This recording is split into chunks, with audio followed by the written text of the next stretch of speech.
Coming to you live from the palatial studios of PBJ Productions.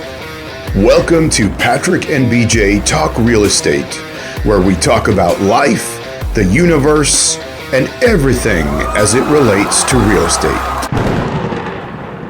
Hey everybody, it's BJ. And Patrick. And we're here talking all things real estate, and we're actually, we have a live audience today. So we have to be on our best behavior and make sure everything's in line because you never know what could hain. So that's right, in our palatial studio. Palatial studio. This is pretty palatial. This is pretty awesome. Yeah, I like it here. Yeah. I took some B-roll. I'll add something to it. Okay. Yeah. Yeah. So for those of you that are wondering where the heck are you, we're up on Bear Mountain, and we've been shooting some different footage from Bear Mountain, different locations up here. So we have a great opportunity to be up here in Bear Mountain, and so we're taking advantage of that. So yeah. Well, I'm excited about part 2 of all these questions here. Oh yeah. So this is a continuation of the last one. Yeah. Of part 1. Continuation of part 1. Most common seller questions. Seller questions. So if you're just jumping in on this one for the first time, the first 2 questions are on the other video, and so we're going to go to now the last 3 of the top 5 questions sellers ask. So number 1 was, should I prepare my home before selling it, or how should I prepare my home before selling it? Number 2 was, should I order an inspection? Number 3 is, how long will it take to sell my home? It depends. And the way we look at it as realtors, we look at average days on market. Yeah. What is the evidence showing? And let's say like the past 30 days, past 60 days of evidence of like a particular price range, type of home. And then we could come up with, a reasonable answer based on evidence that's out there, right? Yeah. But it really depends on what kind of home it is, I think, what kind of price range, and the location. Right. So if you have a big buyer pool in a certain area, so the buyer pool is not the same as if you're downtown Victoria compared to like out at Shawnigan Lake, right, Port Hardy or somewhere like that. Sure. Like it's gonna be such a small. The further you go away from the core centers of cities, the smaller the buyer pool is. Yeah. So that just naturally takes longer for people. But so, usually we can indicate without giving an exact number, but we can give some kind of, usually homes in this neighborhood sell within this period of time, provided that it's priced appropriately and we don't have any obvious issues with the home. Yeah, I like taking a look at it from like an absorption point of view. The real estate board will usually say this in a way where we have 3 months of inventory, or we have 6 months of inventory, and then based on that, they'll say, if it's this many months of inventory, it's a seller's market. If it's this many months of inventory, it's a buyer's market, or it's a balanced market. Yeah. It's just a different way of conveying what an absorption rate is. Sure. So if there's like a typical house, typical price, like an average price, I can at least look at the comparables and say, well, last month there was 12 of those particular price range homes, and 3 of them sold. Okay, so now we know a quarter of them sold in 1 month. So typically you would see a similar pattern the following month, and either it gradually goes up or it goes down. And there's a season to that too, right? Sure. So spring is usually up, and then as the fall goes down, it kind of tapers down towards Christmas in January. Yeah. So there we go. Okay. All right. Where are we on here now? Okay, number 4. What is the selling price of my home? Because you're pulling off like what Google is telling you, right? This is what people are asking. Yeah. So the selling price. So I'm gonna be sticky about it, like particular. So the selling price is what the buyer and seller agreed to. So that is the selling price. But your asking price is. I always look at it like that's your marketing price.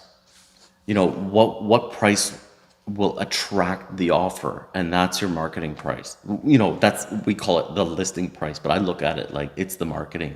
If it's attracting enough viewings, offers, that kind of thing, then it's working. Yeah. And if your marketing price is, let's say, overpriced, it's too high, well, it's not working. Right. So that's how I look at it. Sure. And I think we can add to that that typically we arrive at the price to list a property at based on the sale of comparable properties in the same area. Yeah, within a certain time period. Right. Yeah, exactly. Yeah, a year ago doesn't make a difference. I remember, when the market was really shifting, when the interest rates were changing every month. Yeah. It was like, this whatever we have for 6 months ago, it's throw it out because these numbers are completely irrelevant now based on what's been going on. Right, because things were changing so quickly. Right. Okay, so what happens if you don't have any comparables? It's a 1-bedroom house. There's a couple in the city, I know. Yeah. But like, what if it comes, or if it's a very unusual layout, Yeah. or there's something really different about the house? It's Yeah. like, well, I've got gold toilets and nobody else has gold toilets. Like, I know it's a silly example, but something really unusual. Yeah.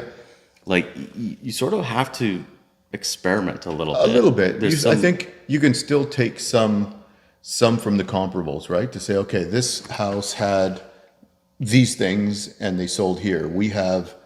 We believe these extras.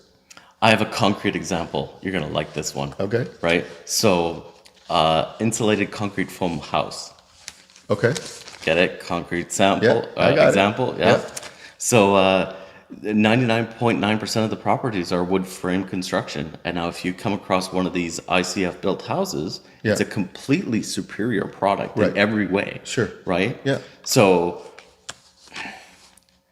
how do you price one of those? Well, you and- could look at it several ways, but Sure. like, But here's where what you're going to run into is like explaining to clients, it's wonderful that you have all these extras in the roof, but everybody else has a roof also.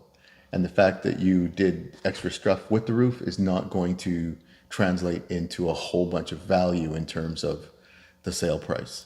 Now, if we're talking about shingles with 50-year lifespan, that's a different entity, yeah, right? yeah, So, yeah. I think it's not visually.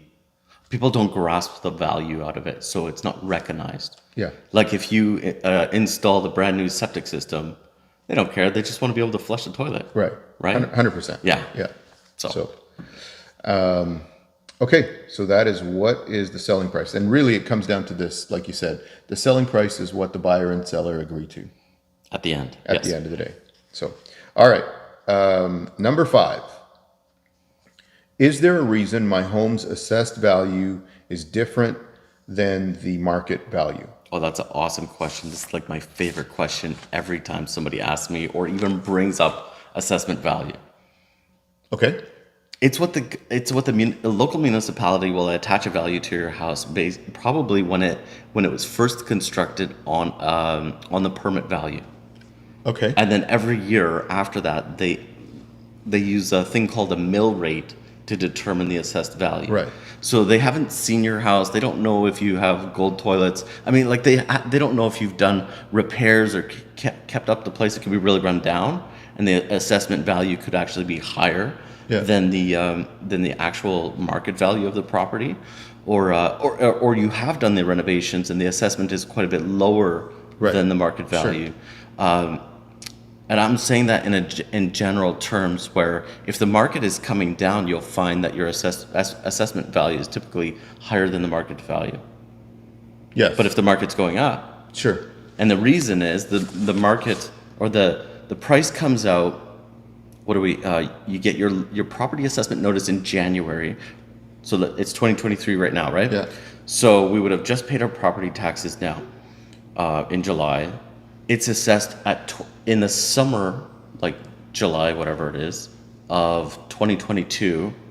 So whatever that number is, July 22, they give you a number. Right. They send it to you in January for a bill that you have to pay in July. Right. So it's a static number that doesn't change throughout that rest of the year, Right. where the market can go up or down or Sure. stay the same, right? Yeah. So And the other thing is, at least, I don't know how much you want to say of it percentage-wise, but a big percentage of it is just an algorithm anyway. It's a computer figuring out based on, previous years and what we think the economy is doing and so on and so on. And, Yeah, I don't know the details exactly how they do it. But there's something to that effect. It's a calculation. Yeah. Yeah. And ultimately, I think the other part of it is market value is what someone is willing to pay for your home. Simple as that. So I Right. don't think, like you said, if the market is taken off, your assessed value is going to probably still be down here. If it's going down, your assessed value might be up here, but your price is 100%. down here. So, Now, you could look at it and you could find some patterns if you looked at sale prices and assessment prices. Yeah. And you could say, well, oh yeah, everything's selling for $100,000 more than assessed value.